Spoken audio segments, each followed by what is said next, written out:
Student, आज हम देखेंगे आरबीआई एक्ट 1934।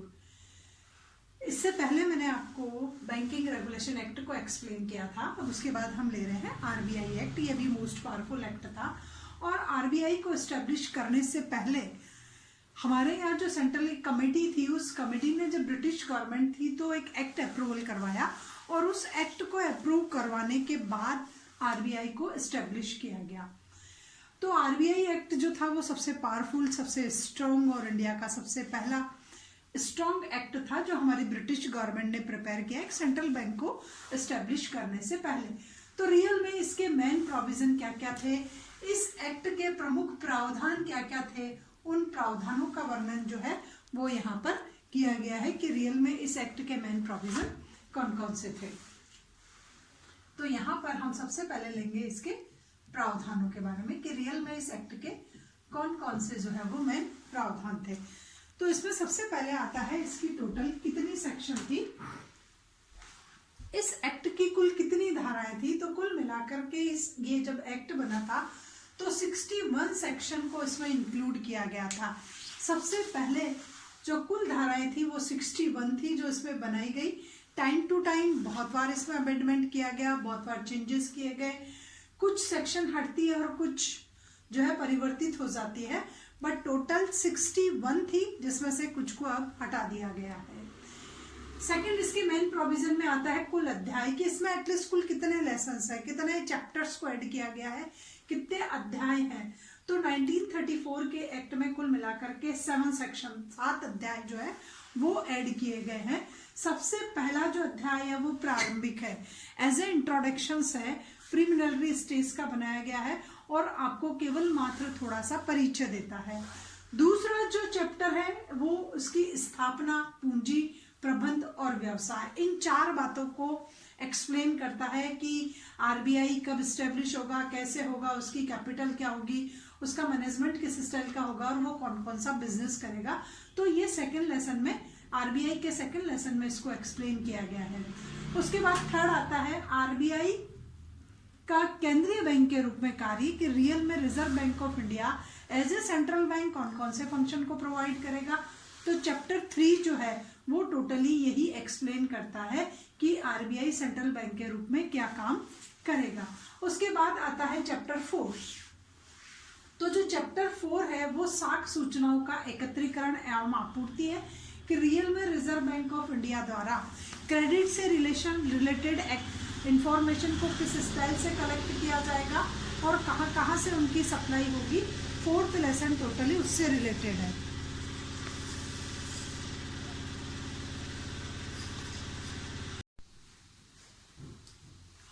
फोर्थ जो है वो साख सूचनाओं का एकत्रीकरण और आपूर्ति से रिलेटेड है कि रियल में क्रेडिट से रिलेटेड टोटल इंफॉर्मेशन कहाँ से कलेक्ट करनी है, कैसे एकत्र करना, उनकी सप्लाई कहाँ कहाँ से होगी। 5th लेसन जो है इसका सेकंड प्रोविजन में हम देख रहे हैं कुल अध्याय। कुल अध्याय में मैंने आपको बताया 7 अध्याय थे। 7वें में 5वें नंबर का जो अध्याय है वो गैर बैंकिंग व अन्य वित्तीय संस्थाओं द्वारा निवेश प्राप्ति व उपयोग संबंधी प्रावधान है कि रियल में जो नॉन बैंकिंग इंस्टीट्यूशन है वो, अदर फाइनेंशियल इंस्टीट्यूशन है वो, उनसे जो इन्वेस्ट कलेक्ट प्राप्त होगा वो और उसका यूटिलाइजेशन कैसे करना है उससे रिलेटेड टोटल प्रोविजन है। तो चैप्टर 5 ये बता रहा है, आरबीआई एक्ट का चैप्टर 5 जो है वो ये बता रहा है कि नॉन बैंकिंग इंस्टीट्यूशन और अदर फाइनेंशियल इंस्टीट्यूशंस, अगर रिजर्व बैंक ऑफ इंडिया को उससे कुछ प्राप्त होता है तो उसका यूटिलाइजेशन कैसा करना है। उसके बाद चैप्टर 6 ये सामान्य प्रोविजन है, उसमें जनरल प्रोविजन है, सामान्य प्रावधान है बैंकों को नियमित और नियंत्रित करने के लिए। और अंतिम जो चैप्टर है वो है लेसन 7, ये दंड से व्यवस्था है, पेनल्टी से रिलेटेड है कि रियल में रिजर्व बैंक ऑफ इंडिया को किन किन सेक्टर में, किन किन इंस्टीट्यूशंस पर पेनल्टी फाइन करने का राइट्स है, दंड की व्यवस्था कैसी होगी। तो ये पहले 2 प्रावधान हो गए, कुल सेक्शन और कुल अध्याय। उसके बाद तीसरा होता है अनुसूचियां कि रियल में कुछ शेड्यूल को जो है वो आरबीआई एक्ट में इन्वॉल्व किया गया। तो जब आरबीआई एक्ट बना था 1934 में, तो उसमें कुछ 5 शेड्यूल थी, 5 अनुसूचियों को सम्मिलित किया गया था, और फिर बाद में अमेंडमेंट करते करते केवल मात्र 2 ही अनुसूचियां रह गई। ओनली 2 शेड्यूल्स जो है वो आरबीआई एक्ट में रह गई। उसमें से first schedule is related from the working area of RBI. पहली जो अनुसूची थी वो रिजर्व बैंक के कार्यक्षेत्र से संबंधित थी कि रियल में आरबीआई का वर्किंग एरिया कौन सा होगा। और द्वितीय शेड्यूल में जो है वो अनुसूचित बैंकों के नाम थे। द्वितीय जो अनुसूची थी, द्वितीय अनुसूची में जितने भी हमारे इंडिया में शेड्यूल्ड बैंक है, एटलीस्ट उन शेड्यूल्ड बैंक का नाम था। अब शेड्यूल्ड बैंक का नाम चेंजेस होता जाता है, जब कभी वो नियम्स को फुलफिल करते हैं तो शेड्यूल्ड बैंक में इंक्लूड हो जाते हैं, और जब वो उससे बनाए गए नियमों को नहीं करते हैं तो वो शेड्यूल्ड बैंक के लिस्ट से बाहर निकल जाते हैं। तो अनुसूचित बैंकों के नाम जो है वो भारत में बदलते रहते हैं। तो ये इस प्रोविजन का थर्ड पॉइंट था। उसके बाद फोर्थ पॉइंट है कि इस अधिनियम का कार्यक्षेत्र क्या रहेगा। जो आरबीआई एक्ट बन रहा है एटलीस्ट उसका वर्किंग एरिया क्या था। तो पहले तो वर्किंग एरिया जो था वो कुछ अलग था, उसमें जम्मू कश्मीर को ऐड नहीं किया गया था, बट आफ्टर 1956 एक अमेंडमेंट किया गया, और उस अमेंडमेंट से संपूर्ण भारत पर ये प्रावधान, ये अधिनियम लागू हो रहा है। 1934 का एक्ट रिसेंट टाइम में ऑल ओवर इंडिया जो है वो सेम रूप से अप्लाई हो रहा है, सेम प्रोविजन है। तो 1956 के बाद ये संपूर्ण भारत पर लागू हो रहा है। उसके बाद आता है इसका मैनेजमेंट, इसका प्रबंध, इसकी है आपका ये है पॉइंट 5।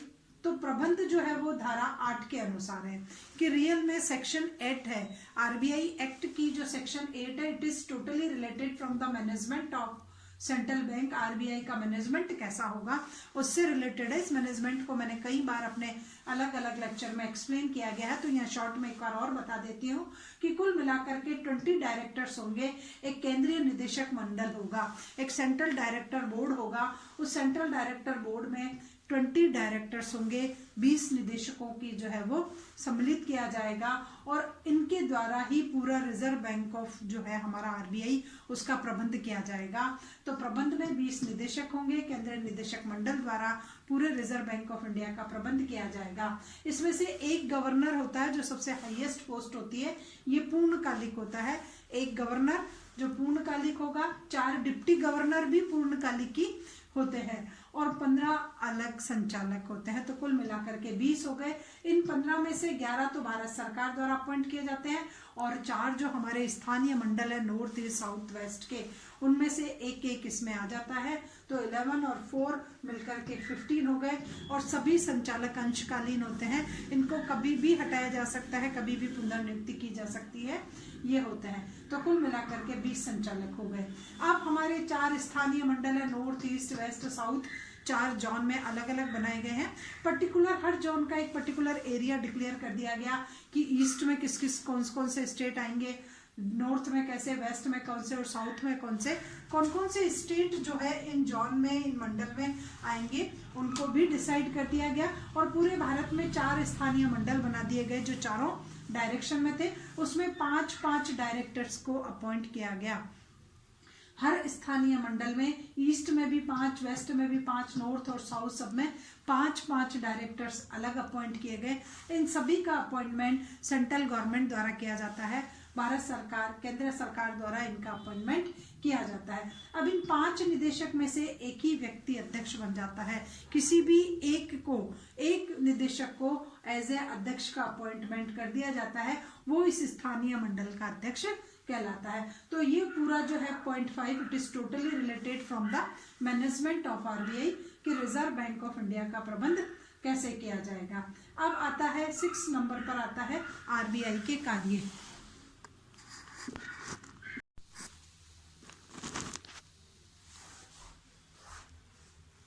अब आता है आरबीआई के कार्य धारा 17 के अनुसार कि रियल में इस एक्ट की जो सेक्शन 17 है वो रिजर्व बैंक ऑफ इंडिया के कार्यों को बता रही है कि आरबीआई को कौन कौन से फंक्शन को प्रोवाइड करना पड़ता है। तो वो भी मैंने मेरे बहुत सारे लेक्चर्स में आपको इसके फंक्शन एक्सप्लेन कर दिए।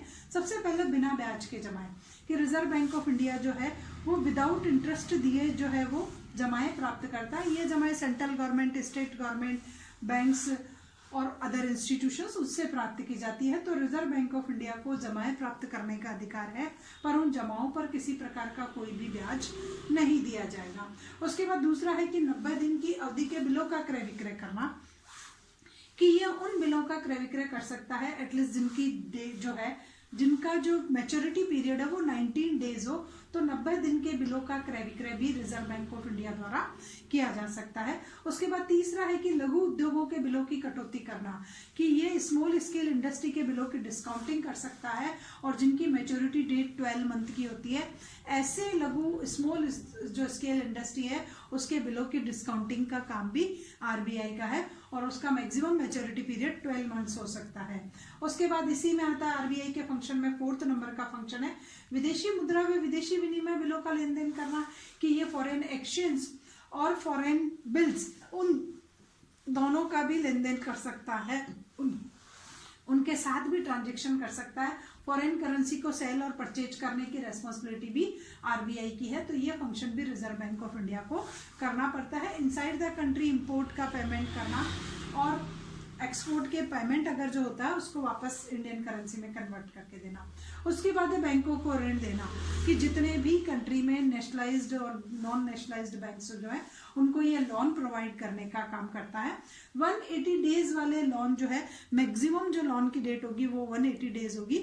180 डेज वाले लोन्स जो है वो बैंकिंग इंस्टीट्यूशंस को दिए जाते हैं, बट उसके लिए जो प्रॉमिसरी नोट है वो एज ए सिक्योरिटी के तौर पर आरबीआई के थ्रू, इस बैंक के थ्रू, आरबीआई के थ्रू एक्सेप्ट किया जाएगा। तो 5th नंबर का जो फंक्शन है it is related from the loaning of banking institution, कि आरबीआई का काम है वो बैंकों को ऋण प्रदान करें। 180 दिन का जो है वो मैक्सिमम लोन हो सकता है। उसके बाद नेक्स्ट आता है 6th फंक्शन, कि अन्य वित्तीय संस्थाओं को ऋण देना, कि अदर जो फाइनेंशियल इंस्टीट्यूशन है उनको भी लोन दे सकता है, बट इस लोन का जो मैच्योरिटी टाइम पीरियड होगा मैक्सिमम वो 19 डेज ही होगा, 90 दिन का होगा। ये भी प्रॉमिसरी नोट को एज ए सिक्योरिटी के तौर पर रखने के बाद ही दिया जाएगा। तो बैंकों को देना है तो 180 डेज के प्रॉमिसरी नोट, और अगर अदर फाइनेंशियल इंस्टीट्यूशन को देना है तो 90 डेज का लोन ही होगा, और प्रॉमिसरी नोट जो है और बिल्स जो है वो एज ए सिक्योरिटी के तौर पर रखे जाएंगे। उसके बाद नेक्स्ट 7 नंबर का जो फंक्शन है वो है 6 पॉइंट था और फंक्शन है 7 नंबर का, कि केंद्र व राज्य सरकार के बैंकर के रूप में काम करना, कि केंद्र सरकार और राज्य सरकार, स्टेट गवर्नमेंट और सेंट्रल गवर्नमेंट के as a bank, as an agent काम करना, वो है सेक्शन 17, 20, 21 और 22। बहुत सारी सेक्शन है, बहुत सारे फंक्शन है, उनके फंड को लेना, उनके पेमेंट करना, उनके मनी को ट्रांसफर करना, एज ए एजेंट के रूप में काम करना, उनके लिए लोन अवेलेबल कराना, सेंट्रल गवर्नमेंट को डेफिसिट फाइनेंसिंग में हेल्प करना।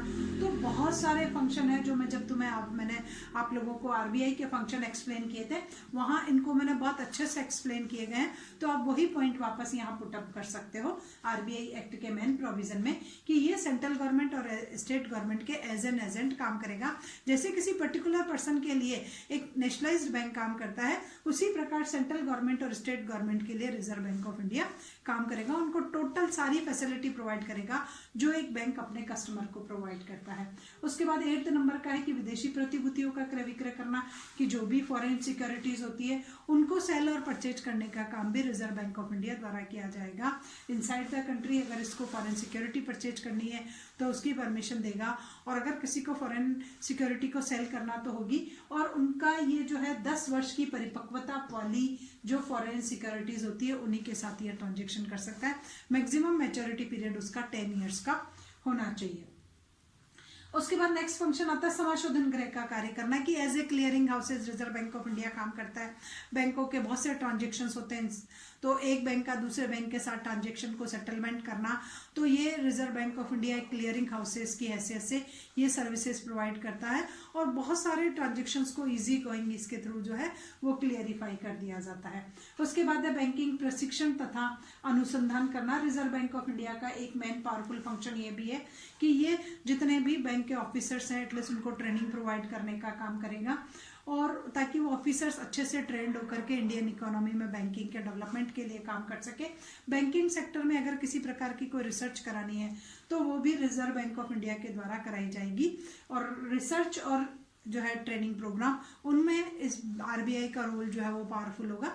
वो ऑल ओवर बैंकिंग इंस्टीट्यूशंस के ऑफिसर्स को ये प्रोवाइड करवाएगा। उसके बाद आंकड़ों का एकत्रीकरण व प्रकाशन के जितने भी डेटाज होते हैं उन डेटा का कलेक्शन करना, उन डेटा को पब्लिक करवाना। तो कलेक्शन और पब्लिकेशन इन दोनों की रेस्पॉन्सिबिलिटी आरबीआई की है कि किसी भी मैटर से, इकोनॉमिक सेक्टर की किसी भी ब्रांच से रिलेटेड टोटल डेटास को कलेक्ट करना और उनका मेन कई प्रोस्पेक्टस में, मैगजीन्स में, न्यूज़पेपर्स में उनमें उनका पब्लिकेशन करवाना, ये फंक्शन भी रिजर्व बैंक ऑफ इंडिया का है। उसके बाद सरकार के लिए बहुमूल्य धात्विक कोषों व विदेशी विनिमय कोषों का संरक्षण करना, कि गवर्नमेंट के लिए जो भी वैल्यूएबल जो मेटल होता है, गोल्ड जो रखना पड़ता है inside the country notes issue करने के लिए, तो उस वैल्यूएबल मेटल्स के फंड्स को सेफ्टी के साथ रखना वो रिजर्व बैंक ऑफ इंडिया का मेन पावरफुल फंक्शन होता है। और विदेशी विनिमय कोषों का संरक्षण करना, जो भी foreign currencies inside the country export के पेमेंट में आती है, आरबीआई के थ्रू परचेज की जाती है, उन फॉरेन करेंसी के रिजर्व को सेफ्टी के साथ मैनेज करके रखना, ये जो है वो मेन था। तो ये था हमारा 6 नंबर का प्रोविजन, जिसमें आरबीआई एक्ट का जो 6 नंबर का प्रोविजन था उसमें total reserve Bank of India के फंक्शंस को डिस्क्राइब किया गया है। उसके बाद लास्ट का जो फंक्शन आता है वो आता है मुद्रा व साख का नियंत्रण करना, कि रिजर्व बैंक का जो एक है वो है मुद्रा और साख का नियंत्रण करना भी मेन पावरफुल फंक्शन माना गया है, कि रियल में मनी की सप्लाई को किस स्टाइल से कंट्रोल किया जाता है। तो इस फंक्शन को मैं आगे आपको ब्रीफली एक्सप्लेन करती हूँ। और भी बहुत सारे फंक्शन अभी नोट इशूइंग के हैं, तो उन सभी फंक्शंस को हम आगे लेंगे। तो यहाँ तक अभी बताया गया है कि सरकार के बहुमूल्य धात्विक कोषों का संरक्षण करना, ये आरबीआई का जो है वो मेन पावरफुल फंक्शन है।